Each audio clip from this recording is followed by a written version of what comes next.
For the first time in 31 years, there will be no Bayfest celebration in Green Bay. In today's Flashback Friday, we take a look back at the event June 10th, 2000. It happened to be a very humid weekend. Here's Brian Herzog's story back then on how people were staying cool. On a day like this, Cecily Dawson has the most important job in the world. Well, almost. One lemonade, Mary Kay? She runs Espresso Coffees, the place to go if you need some relief from the heat. Here you go, $3, please. Among other things, they serve freshly squeezed lemonade and homemade iced cappuccino. Dawson's been doing this for 5 years, and she knows when the weather gets hot, people's patience wear thin.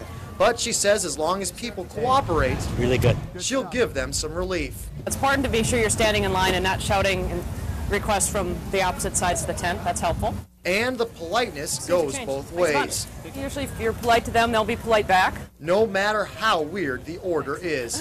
Iced cappuccinos are probably our two biggest things, but there's always people that want hot coffee, regardless of the temperature. However, for some people at Bayfest who were just coming off the Bell and Run, coffee was the last thing on their minds. I had probably about 80 ounces of water, but it's nice to get something a little different, a little more refreshing in your system.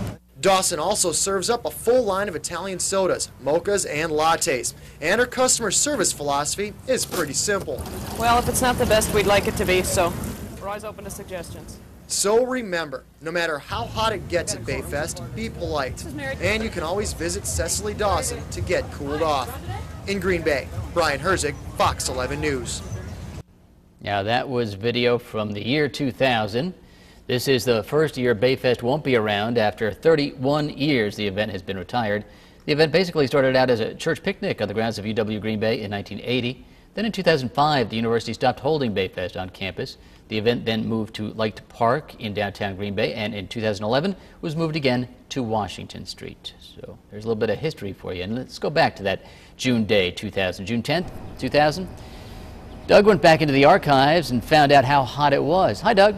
Yeah, hi there, Pete. You know, we were all basing this on how absolutely, hot and horrible the weather was. But you know what? If it's not the heat, it's the humidity. The humidity, Pete. You got it. That's right. When I look back at the records, I said, really wasn't all that hot. Let's check it out. The high temperature on that day, June 10th, 2000, only 84 degrees. 84, you say, all right, that's warm, but that's not really unusually hot. But it was the humidity that crept in, and the heat index made it feel like 87 degrees in Green Bay that day, and dew points were in the upper 60s.